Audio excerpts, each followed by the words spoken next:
Ladies and gentlemen, one more time for the notorious Conor McGregor.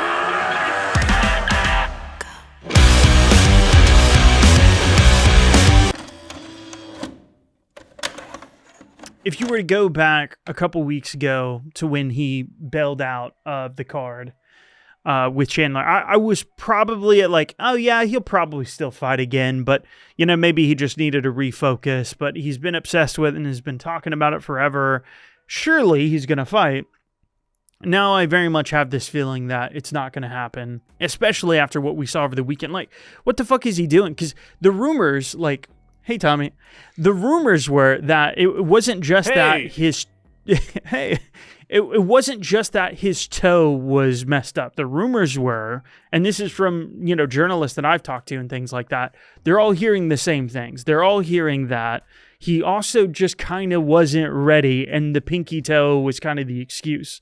We all know this. Prime McGregor would fight through an ACL, tear. Like, he literally did that. But now you see him going out, BKFC, just fucking downing a beer. Like, what the fuck is this guy doing? Like, I think he's legitimately lost his mind. The 27-year-old guy that everybody kind of got to know in, 2016, 2017 was when he fought Mayweather, and he was this big rocket ship of a star, just kept, climbing heights and doing all these big things. I think he's entirely and completely lost the plot. I think he is just fucking lost. Well, he's not living the lifestyle of an athlete. And I don't think he is an athlete anymore, is he? He's like a businessman now. He's doing these big deals. He's making alcohol companies. He's bringing out all these products. He's buying BKFC and becoming a partner in that. I mean, to me, it's clear that he wants to get out of his contract and go fight at BKFC. I mean, it's so obvious. All the things he's talking about is, bare knuckles, a real fight. He doesn't count submissions or decisions. He only counts knockouts and finishes or whatever. McGregor just wants to do a camp, show up and then fight and then get out of his contract. That's why he's drinking, because he's thinking, if I'm not fighting to December, because we know the UFC will stop him fighting until they are ready to use him, he will only do the camp.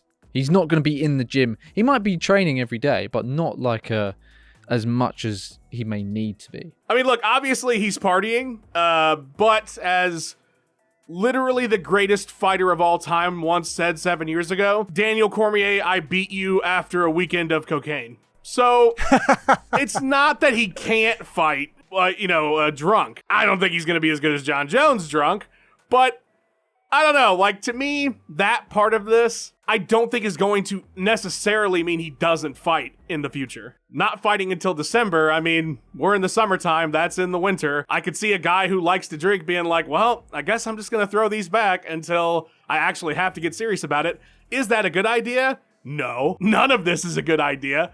But I don't think that necessarily excludes him from fighting, which is why I think eventually we'll somehow see him in the cage again, whether he's ready to do it or not. He might go out there and look like absolute shit next time.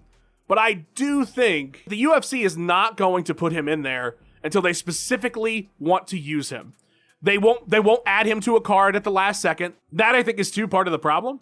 But honestly, I would be more shocked at this point if we never see Conor again in the UFC octagon. A counter to that, you were saying that the UFC will only, kind of let him fight intentionally when they want him to fight. Conor just screwed over the UFC massively. Bailing out of UFC 303 was a massive issue for the UFC. Like, make no mistake about it. They did a lot to make up for it. They, to their credit, they did a great job rebooking that card, and it's all thanks to guys like Alex Pereira, Dan Ige, and Diego. Like, it was just a crazy set of circumstances that he put the UFC under. I think, if anything, Dana's like, man, I don't trust this dude anymore. I wouldn't trust the guy anymore. I think, if anything, they're just going to, toss him on a card with a little bit of notice if they can, just so they can bag, catch the cat, or whatever the fuck the analogy I'm trying to go for is, trying to catch the wild animal that's going by. You're trying to actually catch him at this point, because clearly he can't hold himself to his own schedule. And so the UFC is going to need to do something like that. That's what it feels like to me, because he cannot commit at this point. Possibly, but I'll say this about Dana White.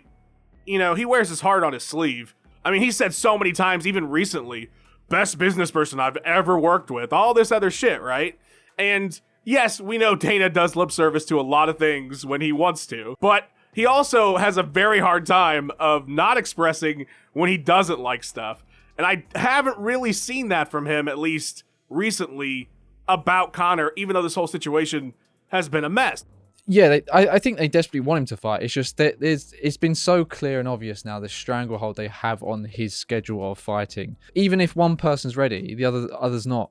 And then something happens, and then he does a movie, and then the UFC are ready, and then he's not. And it's just like these constant things getting in the way because there's not real stakes for McGregor to fight again. We've got years and years and years of teasing this back. What are we going on, like a year and a half now, if it ends up being December, of saying, oh yeah, it's going to happen at the end of The Ultimate Fighter. Oh, nope.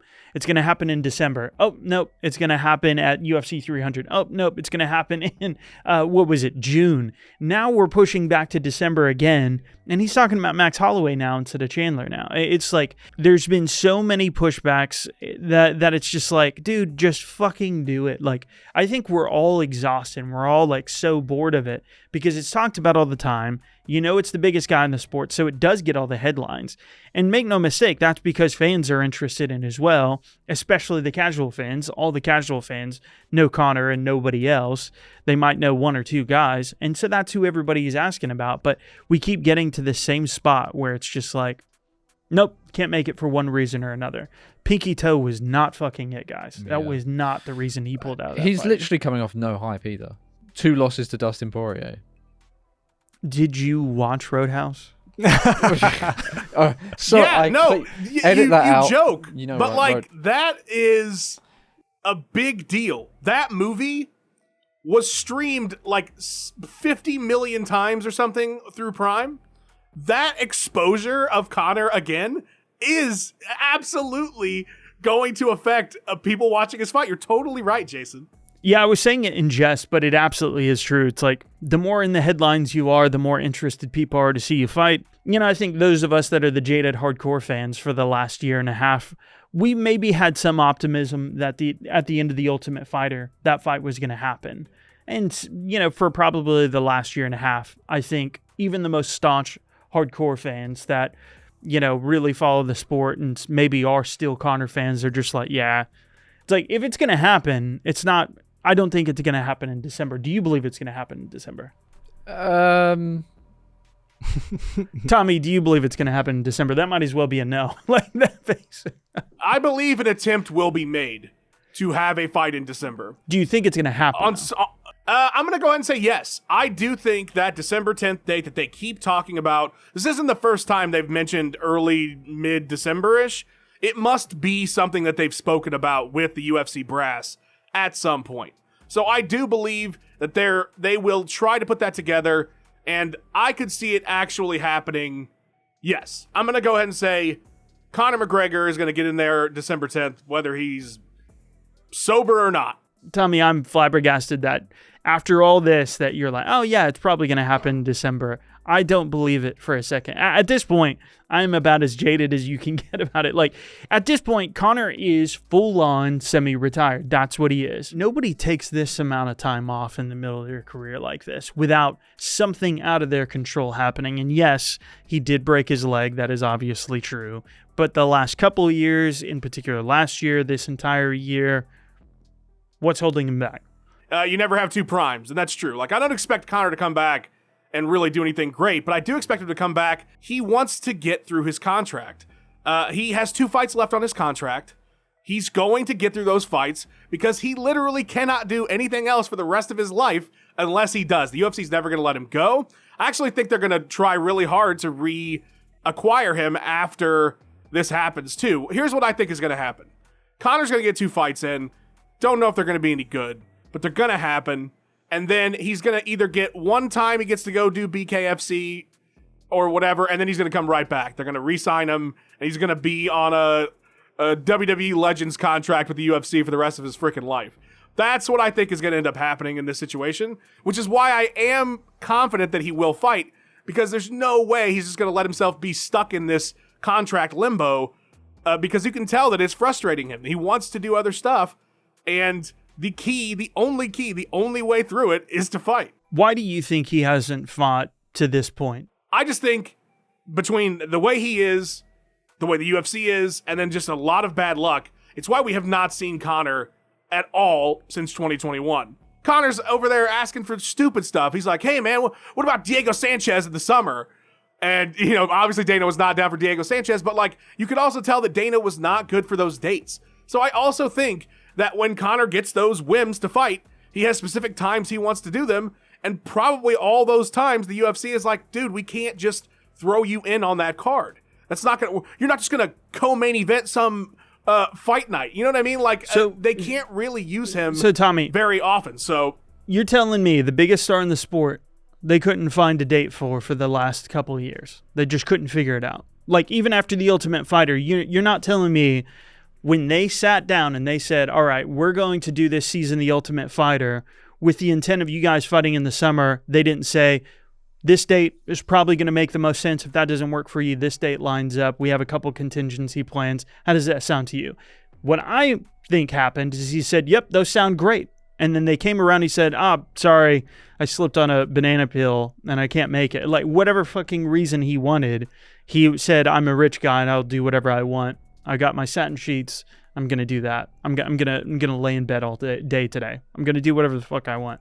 That's what I think is bad. As a cartoon character, I can tell you that slipping on a banana peel is not a joke, okay? It's a big deal. No. Happens Look, all the I do time. think his lifestyle is a part of it, of course. I totally agree with you. But I think it's just that incongruity between the two that has caused the biggest lapse in time period. We blame the UFC for a lot of things on this channel, and I think justifiably so. We don't do it out of nowhere. We don't do it for no reason. We usually do it on an evidence basis. The only evidence here is that the UFC wants to get him back in the cage as soon as possible. Why the hell would they not work that out? The ball is in Conor's court. If Conor wants to fight, he'll fight. Like, I mean, Conor forced his way into how many different situations over the especially over 2016, 2017. It was like, on a month's notice, he fought Eddie Alvarez. No problem. The idea that he can't say, I want to fight in 2 or 3 months, and the UFC's like, well, we don't know what to do. Yeah. No. They would move it. They would absolutely make that work. Yeah. Because it just like it did a couple months ago, it blew up when it was announced that he was going to fight Chandler. The idea that the UFC's just like, we don't have any dates that work out. Sorry. I just don't buy that. The thing is, like, to counter that as well, when you have massive stars like Steve Erzik challenging for a title, you're not going to just skip him over, aren't you? Yeah, it's a shame because he blew it as well. When we had fights like UFC 250, Nunes versus Felicia Spencer, I mean, how are you supposed to get in on Huge that fight. action? You know, Huge never. fight. Conor's the problem here. Name a pay-per-view for, like, let's say it's 3 months out from now that the UFC would be like, nope, can't do that.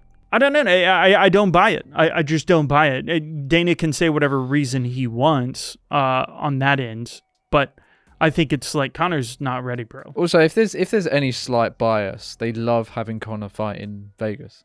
Yeah. So, I mean, the Sphere is in Vegas last time I checked. Was he, it makes it, why not? Why not? He's like, this is the biggest fucking thing we've ever done. We've spent 18 million, 20 million on how much they are putting on this show. Why not have the biggest landmark sporting event ever, he's saying, the best show in the world? Why not have it with the guy who is the show? Yeah. It seems brain dead not to. I know, I get it, because they could, if they spread it out, they can make more money overall. But, like, why not for once just do the big thing that everyone would get excited about? Right. Because it would seem obvious. I still feel like because he wants a date and is actively pursuing one still, we still hear him talking about it, that means he has interest at the moment. Whether that interest wanes before we get there, I don't know. But I know that he is publicly talking about it, and when he is, I'm sure the UFC is willing to put it together, like you said. So I feel like some kind of date will be made at least this one time. I don't know what's going to happen after this, but I do think we're going to see him and Chandler fight eventually. You're a member of our channel, aren't you? Yep. The longest reigning member of the channel. Tell us about that. It's a wonderful program. Yeah, so I've signed up for way over a year now, and I'm a brown belt. It's the only martial art I'm a brown belt in is being a channel member on this YouTube channel. And I've only paid $2.99 each month, which is incredibly cheap. It's not even more than a coffee, for God's sake. And you get 2 episodes of this podcast every week. Tommy, you listen to every episode of this podcast, don't you?